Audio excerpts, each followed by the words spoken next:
Hello dear students, welcome back to Smart Knowledge. So प्यारे बच्चों, आज की जो वीडियो है ये काफ़ी हेल्पफुल रहेगी फॉर क्लास 11 सब्जेक्ट रहेगा बायोलॉजी। ठीक है, बहुत ही इंपॉर्टेंट क्वेश्चंस इस वीडियो में कवर किए गए हैं जो आपके एग्ज़ाम के लिए काफ़ी हेल्पफुल रहने वाले हैं। और वीडियो को एंड तक ज़रूर देखिएगा, काफ़ी हेल्प यहाँ से मिलेगी आपको। कंप्लीट पेपर का सॉल्यूशन यहाँ से आप देख सकते हो, किस तरह से आप क्वेश्चन जो है उनको अटैम्प्ट करोगे वो सब आपको इस वीडियो में देखने को मिलेगा। So now let's start. First of all general instructions दी गई हैं, तो आप यहाँ से जनरल इंस्ट्रक्शन पढ़ सकते हो। दूसरा, इसके अलावा आपको और भी कई सैम्पल पेपर, प्रैक्टिस पेपर मिलेंगे, तो प्लेलिस्ट का लिंक आपको वीडियो के एंड में मिलेगा। वहाँ से आप सारे ही सैम्पल पेपर, प्रैक्टिस पेपर देख सकते हो कंप्लीट सॉल्यूशन के साथ। और अगर सारे कर लेते हो ना अच्छे से, तो बहुत अच्छी तैयारी आपकी हो जाएगी और बहुत फ्रूटफुल रहने वाला है। ठीक है, तो सेक्शन ए दिया गया है that enzyme catalyse the biochemical reaction by dash the activation energy. तो enzyme catalyse the biochemical reaction क्या करता है? एंजाइम्स जो है वो बायोकेमिकल रिएक्शन में एक्टिवेशन एनर्जी को क्या करते हैं? उसको लोअर कर देते हैं और रिएक्शन फास्ट हो जाती है। क्लियर? नेक्स्ट देखिए, during anaphase 1 of meiosis, meiosis के ड्यूरिंग एनाफेज 1 में होमोलोगस क्रोमोसोम सेपरेट। तो यही आंसर हो जाएगा फर्स्ट ही, that is the homologous chromosome क्या होते हैं? सेपरेट होते हैं। क्वेश्चन थर्ड है, which of the following plant has edible root. तो देखिए, पटैटो जो है वो एडिबल स्टेम होती है, याद रखिएगा, पटैटो एडिबल स्टेम है, जबकि स्वीट पटैटो जो है वो क्या है? एडिबल रूट है। इन दोनों में कई बार बच्चे कंफ्यूज हो जाते हैं, तो इस चीज़ को ध्यान से कीजिएगा। और ये इंपॉर्टेंट क्वेश्चन है, अगर आप देखोगे कई सैम्पल पेपर तो उनमें ये रिपीट हो रहा है क्वेश्चन। तो एडिबल रूट स्वीट पटैटो आएगा, स्टेम आए तो पटैटो आएगा।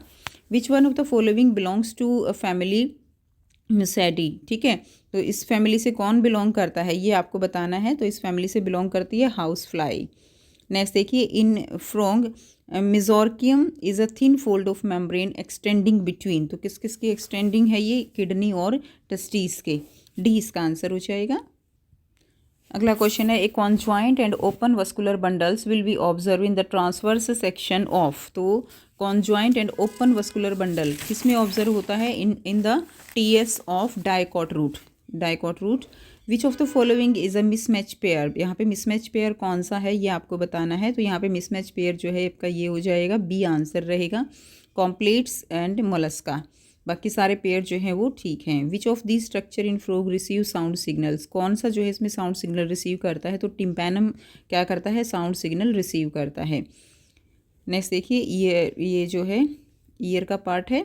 And the sporophyte is attach to the gametophyte in. Sporophyte attach to the gametophyte किस में होते हैं? ब्रायोफाइट्स में होते हैं। ठीक है, नेक्स्ट देखिए, the ovary is half inferior in. Half inferior ovary किस में प्रेजेंट होती है? The half inferior ovary is present in plum. D answer रहेगा हमारा, प्लम हो जाएगा। क्वेश्चन नंबर 11 है, all vein carry deoxygenated blood except. तो क्या होगा? All vein carry deoxygenated blood except the pulmonary vein. A will be the right answer. Next question देखिए, which type of movable joint present between atlas and axis. तो कौन सा movable joint present होता है? That is known as pivot. Clear? तो A will be the right answer. Question number 13 to 16 जो है यहाँ पर एसेसन रीजन दिए गए हैं, तो आपको करने हैं इनके आंसर। तो यहाँ पे ए होता है अगर एक्सप्लेनेशन ठीक है, बी अगर एक्सप्लेनेशन ठीक नहीं है, सी है true, A true and R false, and D है A false but R is true. तो एसेसन दिया गया है, gymnosperm don't produce fruit, and R दिया गया है, reason ovules of gymnosperm are enclosed within the ovaries. तो इसमें क्या आ जाएगा? इसके अंदर देखिए आंसर हमारा सी हो जाएगा कि इसमें जिम्नोस्पर्म डोंट प्रोड्यूस फ्रूट ये ठीक है, लेकिन ovule of gymnosperm are enclosed within the ovaries ये गलत है। तो सी आंसर हो जाएगा। The final stage of meiotic prophase 1 is diplotene. Final stage क्या है? डिप्लोटीन है, तो ये गलत है। The beginning of diplotene is recognise by the dissolution of synaptonemal complex. तो ये स्टेटमेंट ठीक है, तो हमारा आंसर क्या रहेगा? 14 का डी हो जाएगा। अगला क्वेश्चन देखिए, असर्सन दिया गया है, fibrous joint play a significant role in locomotion. ये भी गलत है। Fibrous joints are present in bones of skull, ये ठीक है, तो भी आंसर हमारा क्या हो जाएगा? यहाँ पे भी इसका डी हो जाएगा। अगला है, Osteichthyes fishes swim constantly to avoid sinking, ये गलत है।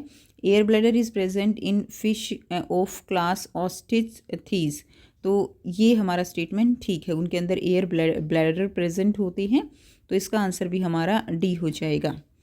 ठीक हो गया। तो इसमें हमारा 13th का तो क्या है, 13th का सी है और 14 से लेकर 16 तक आंसर हमारा डी हो जाएगा। नेक्स्ट देखिए, अगला क्वेश्चन है सेक्शन बी दिया गया है। क्वेश्चन नंबर 17 देखेंगे, why are a large number of stomata are present at the lower surface of the dicot leaf. Dicot leaf में क्या है कि जो स्टोमेटा है they are present on the mostly on the lower surface. तो बहुत ही simple सा इसका रीज़न है। तो आंसर देखेंगे हम यहाँ से। So in dicot plant the stomata, dicot plants में क्या होता है, stomata are more abundant on the lower surface to reduce excessive water loss due to transpiration, ताकि बहुत ज़्यादा ट्रांसपीरेशन ना हो। The lower surface is less expose to direct sunlight preventing excessive dehydration. Third इसमें लिख देंगे spongy parenchyma present at lower surface, so mostly stomata are present at lower surface. तो इसमें आप जो है इस तरह से इसका आंसर फ्रेम कर देंगे। 2 नंबर का है तो ये पॉइंट्स तो आप ज़रूर लिखेंगे। थर्ड पॉइंट, स्पॉन्जी पैरेन्काइमा वो लोअर सरफेस पे प्रेजेंट होती है, इसीलिए मोस्टली जो स्टोमेटा है they are present at lower surface and due to avoidance of transpiration. ठीक है, जिससे ट्रांसपीरेशन भी कम होता है। सो ये आंसर हो जाएगा। नेक्स्ट देखिए, अगला क्वेश्चन देखेंगे, that is what describe the mechanism of synaptic transmission. Synaptic transmission जो है वो क्या होता है, मैकेनिज्म डिस्क्राइब करना है। तो जो सिनेप्सिस आर ऑफ 2 टाइप्स होते हैं, that is the electric in the form of electric current and chemical with neuro transmitter. तो इसी को आप थोड़ा सा एक्सप्लेन कर लेंगे अगर चाहो तो, नहीं तो 2 नंबर का है तो ये जो है आप लिख सकते हो। नेक्स्ट देखिए, classify the following organism to their major. Classify करना है algae, bryophyta, pteridophyta, gymnosperm and angiosperm में इन सबको क्लासीफाई करना है। तो बहुत आसान है बच्चों, कर सकते हो। एल्गी में हो जाएगा पॉलीसिफोनिया, क्लेडोमाइडोमोनास, ब्रायोफाइटा में हो जाएगा पॉलीट्रिक्यम एंड स्फेग्नम, टेरिडोफाइटा में हो जाएगा सिलोटम एंड सेलेजिनेला, जिम्नोस्पर्म में साइकस और सिकोया एंड एंजियोस्पर्म में मैंगीफेरा आ जाएगा। तो ये इसका आंसर हो जाएगा। नेक्स्ट देख लेते हैं, name the algae which is use for obtaining अगर। ये क्वेश्चन भी काफ़ी इंपॉर्टेंट है, अगर आप सैम्पल पेपर या उठाओगे तो उसमें भी आपको ये क्वेश्चन रिपीट मिलेगा। ठीक है, name the algae which is use for obtaining agar, right any 2 usages of agar. Agar के आपको 2 यूजेज बताने हैं। So algae use for agar production, algae that is the gelidium and gracilaria, ये दोनों algae के नाम याद करने हैं। यूजेस क्या रहेंगे, अगर का यूज़ क्या है, as a culture medium for bacterial growth in microbiology and as a gelling agent in food product like jellies and ice cream. तो ये हमारा आंसर हो जाएगा। ठीक है, यहाँ से कर लेंगे।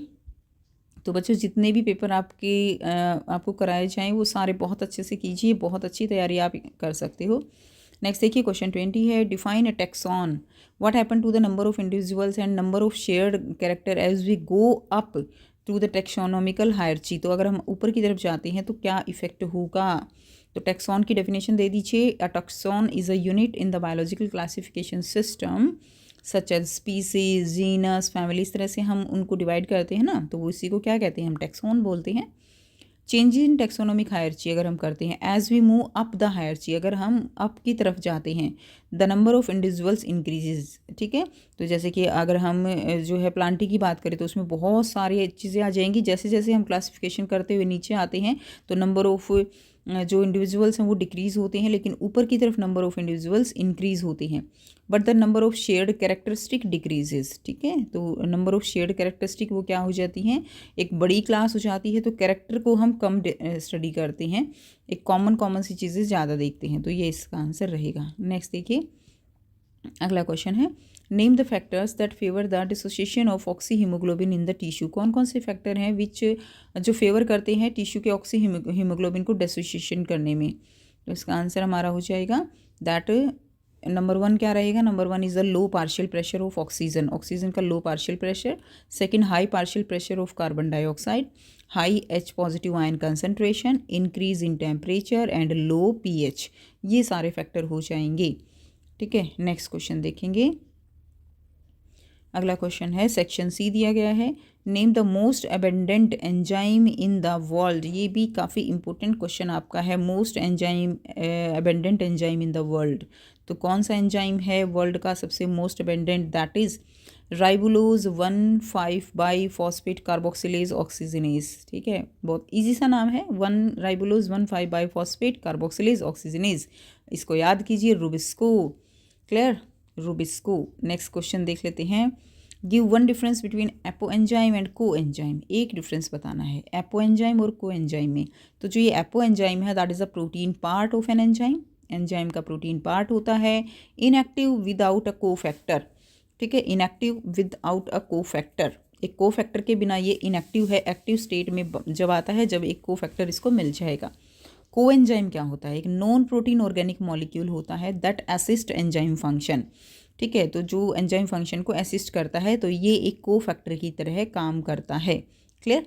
नेक्स्ट देखिए, अगला क्वेश्चन है, give an example of protein which has quaternary structure of protein. जिसके अंदर क्वाटरनरी स्ट्रक्चर हो प्रोटीन का, उसका नाम आपको बताना है।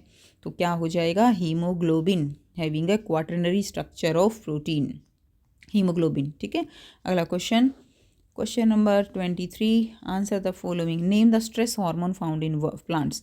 प्लांट्स के अंदर कौन सा हार्मोन है जो उसको स्ट्रेस देता है? अब प्लांट्स की ग्रोथ नहीं होगी तो उसको स्ट्रेस होगा, और प्लांट की ग्रोथ को कौन रोक के रखता है? Abscisic acid. तो एब्सिसिक एसिड जो है उसका स्ट्रेस हार्मोन है। अगला क्वेश्चन रहेगा, what at cause bakanae disease of rice. ठीक है, तो आंसर देखिए, it is caused by the fungal pathogen gibberella fujikuroi which produce excess gibberellin. तो इसकी वजह से ये डिजीज़ हो जाती है, fungal pathogen. Clear. Next question जो है, how do lateral buds start developing into branches when apical birds are removed. अगर एपिकल बर्ड्स को रिमूव कर दिया जाए तो लेटरल बर्ड जो है वो ब्रांचेस डेवलप करना स्टार्ट कर देती है। क्यों? इससे क्या होता है? Removing the apical bud eliminate auxin dominance. ठीक है, तो क्या होता है ना कि एपिकल बर्ड निकालने से, एलिमिनेट करने से जो ऑक्सीजन प्रोड्यूस होता है प्लांट के अंदर, वो dominance allowing lateral bud to grow. तो वो कहीं तो यूज़ होगा ना, तो वो जो उसको एपिकल बर्ड नहीं मिल रही है जहाँ पे वो काम कर सके ज़्यादा, तो क्या होता है कि लेटरल जो ब्रांचेज है उनके अंदर वो ब्रांचेज डेवलप करना स्टार्ट कर देता है, and this process is known as apical dominance. इसको हम क्या कहेंगे? एपिकल डोमिनेंस कहते हैं।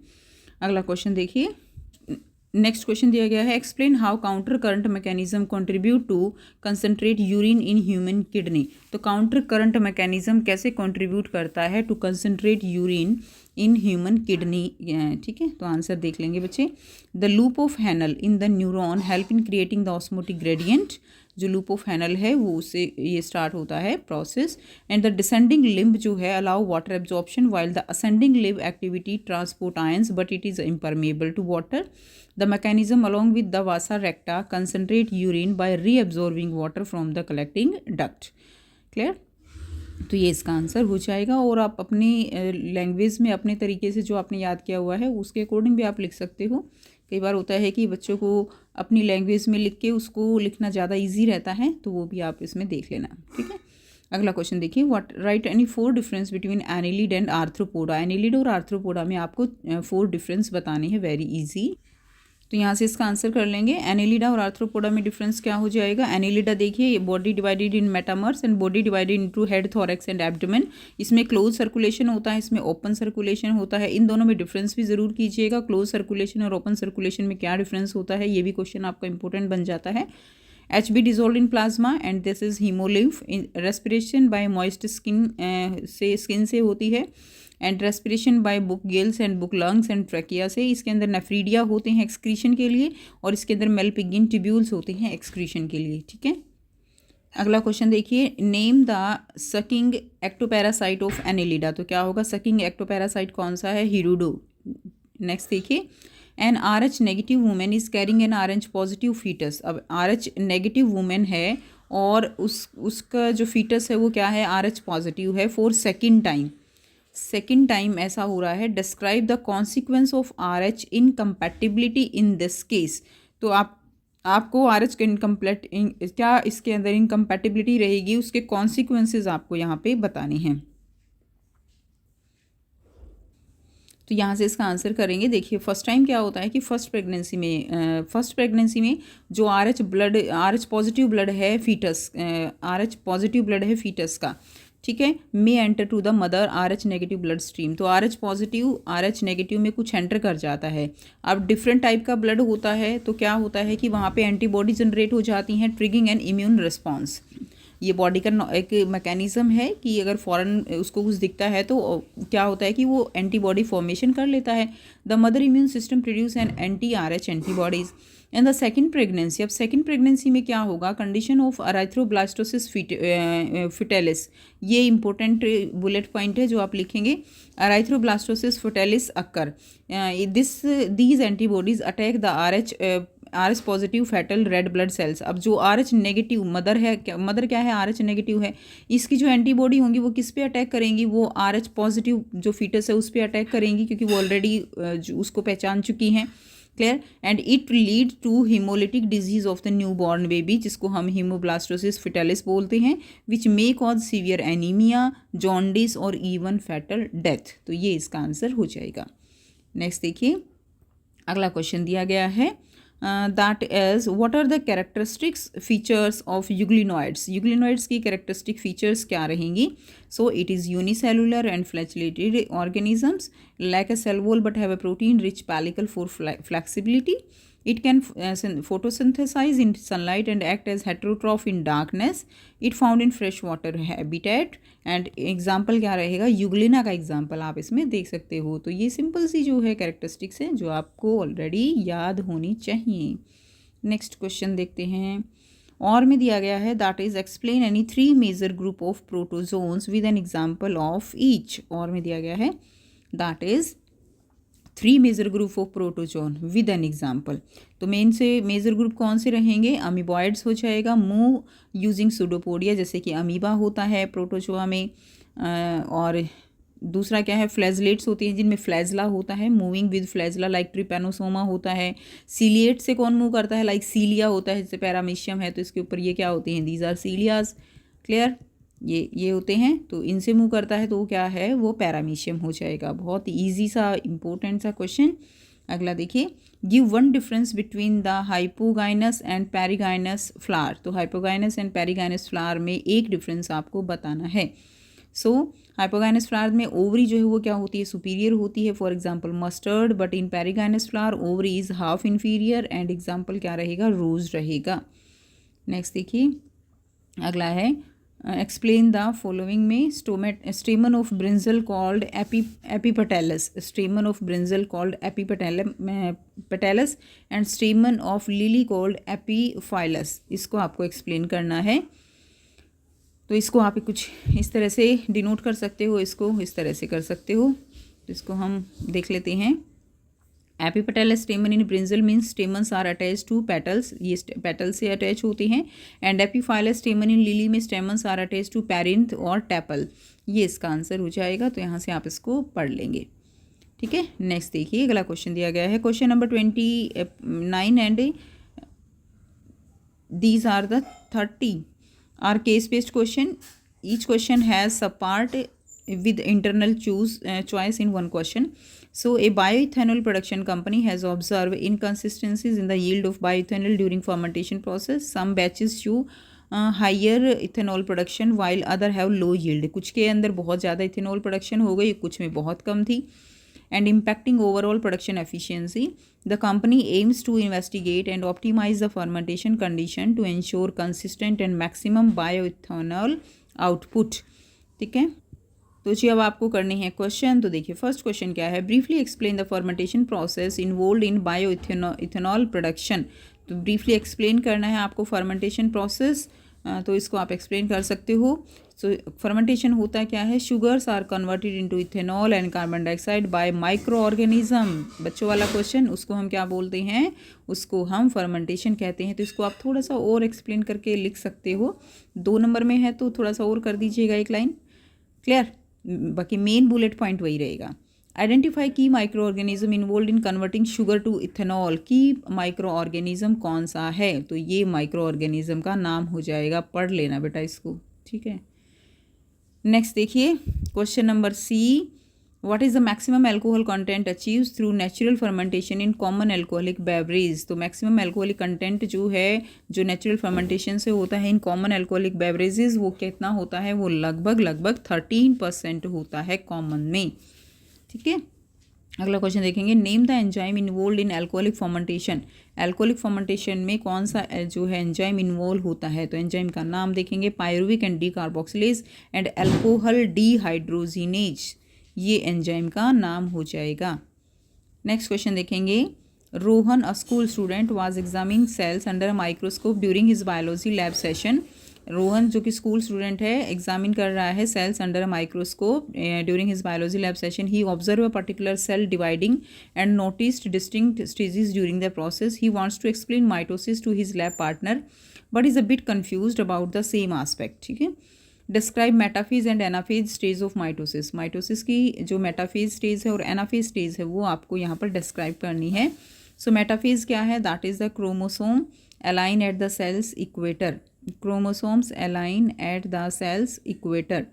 एंड एनाफेज में क्या होगा, sister chromatid separate and move to opposite poles. तो ये सिस्टर क्रोमेटिड जो है क्या करेंगी, सेपरेट कर जाती हैं एंड जो है क्या करेंगी, अपोजिट पोल्स की तरफ मूव कर जाएंगी। नेक्स्ट क्वेश्चन देखेंगे, give two difference between the mitosis and meiosis. बहुत ही इजी क्वेश्चन माइटोसिस और मियोसिस में। तो माइटोसिस के अंदर तो ये 2 आइडेंटिकल सेल प्रोड्यूस करती हैं एंड ये सोमेटिक सेल्स में होती है। माइटोसिस किस में होती है, सोमेटिक सेल्स में, इसमें 2 आइडेंटिकल सेल्स प्रोड्यूस होती हैं। इसके अंदर मियोसिस में 4 जेनेटिकली डिफरेंट सेल प्रोड्यूस होती हैं एंड ये गैमीट्स अकर इन गैमीट्स, ये हो जाएगा अकर इन गैमीट्स। ठीक है, ये जो है ग्रोथ में हेल्प करती हैं और ये रिप्रोडक्शन में, तीसरा और कर सकते हो आप, ये किस में करती हैं, रिप्रोडक्शन में हेल्प करती हैं। ये सोमेटिक सेल्स और ये जर्म सेल्स में होती है, मेनली जर्म सेल्स में गैमीट्स फॉर्म करती हैं जर्म सेल्स के अंदर। क्लियर है। नेक्स्ट क्वेश्चन देखेंगे, अगला क्वेश्चन दिया गया है, what is the importance of mitosis in living organism. क्या इंपॉर्टेंस है माइटोसिस की। ठीक है, बच्चों वाला क्वेश्चन। तो इसमें क्या इंपॉर्टेंस, ये ग्रोथ करती है, रिपेयर करती है और ये सेक्सुअल रिप्रोडक्शन में हेल्प करती है।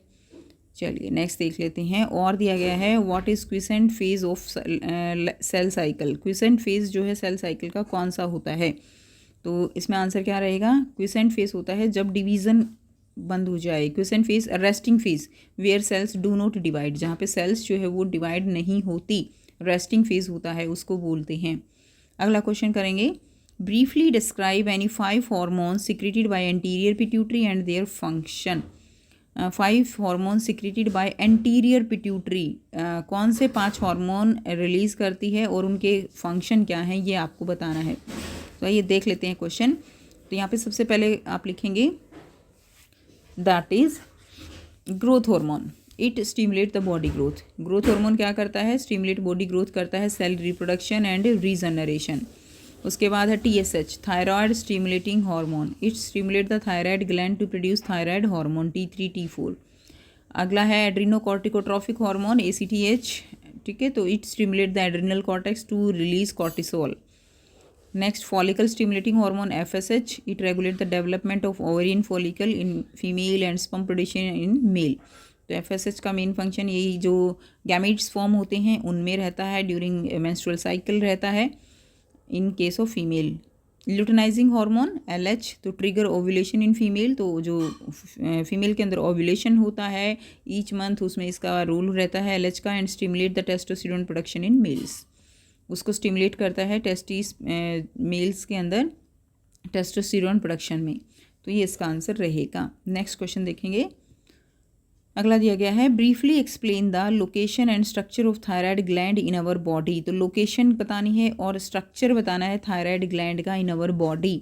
तो ये आप कर लेंगे। तो इसकी लोकेशन क्या रहेगी, the thyroid gland is located in the front of neck, neck के फ्रंट में होता है, जस्ट बिलो द लैरिंग्स यानी वॉइस बॉक्स के जस्ट नीचे थायराइड ग्लैंड है। वॉइस बॉक्स जो होता है ना, it is a butterfly shape. तो आप 2 नंबर का क्वेश्चन है ना, ये तो स्ट्रक्चर आप ऐसे ही दे सकते हो ना, it is a butterfly shape structure with 2 lobes connected by an isthmus, ये इसका आंसर रहेगा। और थोड़ा एक्सप्लेन कर सकते हो आप अच्छे से, नहीं तो 2 मार्क्स के अकॉर्डिंग ठीक है। नेक्स्ट है, what is the cause of cretinism. Mention any 4 symptoms of disorder. Cretinism क्या है और इसके आपको कोई भी 4 सिम्टम्स इस डिसऑर्डर के आपको देने हैं। ठीक है, तो देखिए क्रेटिनिज्म क्या है। Cretinism is a deficiency of thyroid hormone caused by the deficiency of thyroid hormone. अगर थायराइड हार्मोन की डेफिशिएंसी होती है तो क्रेटिनिज्म डिसऑर्डर क्रिएट होता है ड्यू टू द कंजेंशियल हाइपोथायराइडिज्म और आयोडीन डेफिशिएंसी। सिम्टम्स क्या कहेंगे, ग्रोथ जो है वो रुक जाती है, डॉर्फिज्म होता है, मेंटल रिटार्डेशन होती है, सबसे मेन जो है मेंटल रिटार्डेशन होती है इसमें क्रेटिनिज्म में। डिलेड पबर्टी एंड डेवलपमेंट, ठीक है, एक एज होने के बावजूद भी ग्रो नहीं होती है body. Thicken skin and swollen face पे स्वेलिंग रहती है और जो स्किन है वो बहुत हैवी सी मोटी मोटी थिक स्किन हो जाती है। क्लियर, ये इसके क्या रहेंगे, सिम्टम्स होंगे। अगला क्वेश्चन देखेंगे, name the first stable compound formed in sugar cane plant during CO2 fixation. तो फर्स्ट स्टेबल कंपाउंड आपको बताना है जो कि शुगर केन में होगा। अगला क्वेश्चन है number 32, that is the first stable compound in sugar cane form during CO2 fixation. क्या होगा, OAA oxaloacetic acid. Describe Hatch and Slack pathway of CO2 fixation. तो आपको Hatch and Slack pathway CO2 fixation के लिए describe करना है। तो आप यहाँ से इसको देख सकते हो, this is the C4 pathway, इसको डिस्क्राइब कर लोगे। This is the C4 pathway which occur in plant like sugarcane, maize and sorghum.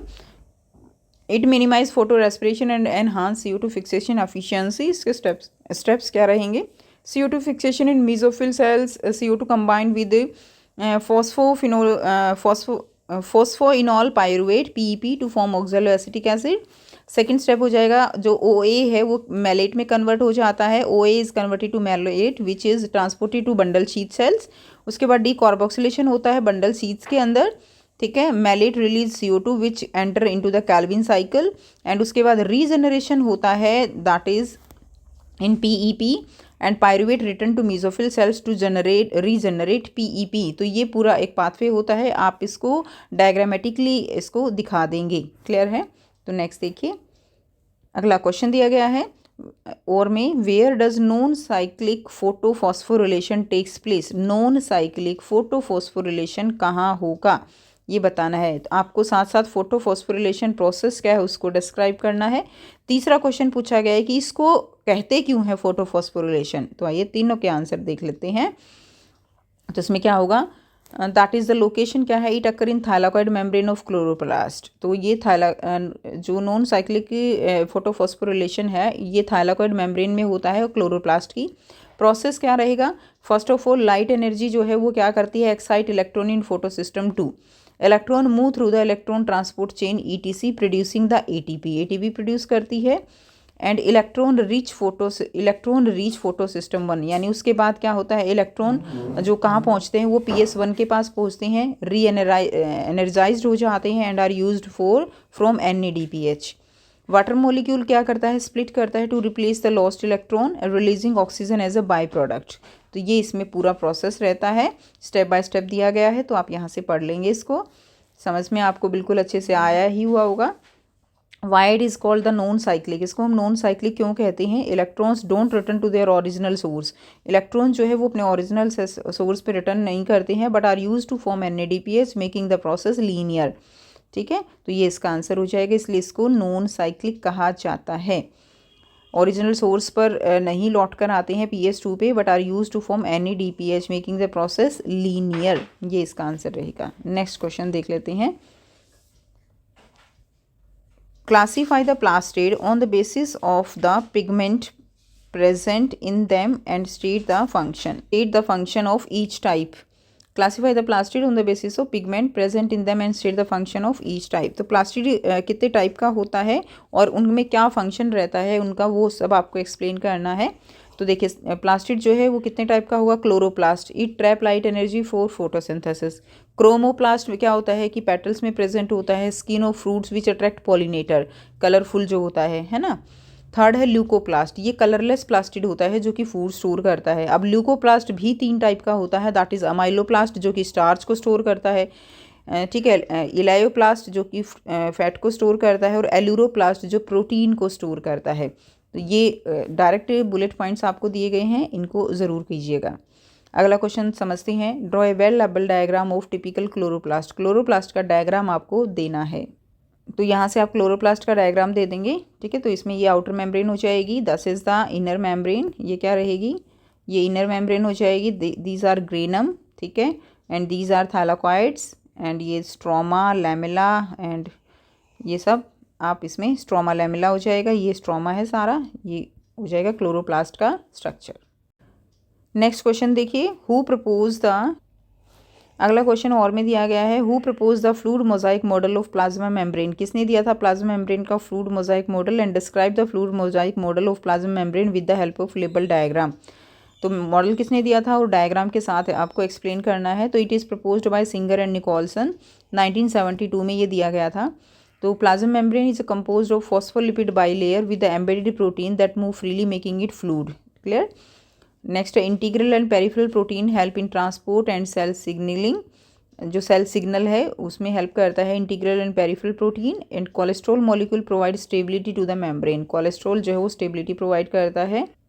तो यहाँ से आप डायग्राम दिया गया है, इसको आप देख सकते हो, ये लिपिड, ठीक है, तो ये डायग्राम है, तो यहाँ से आप इसको कर लेंगे, क्लियर।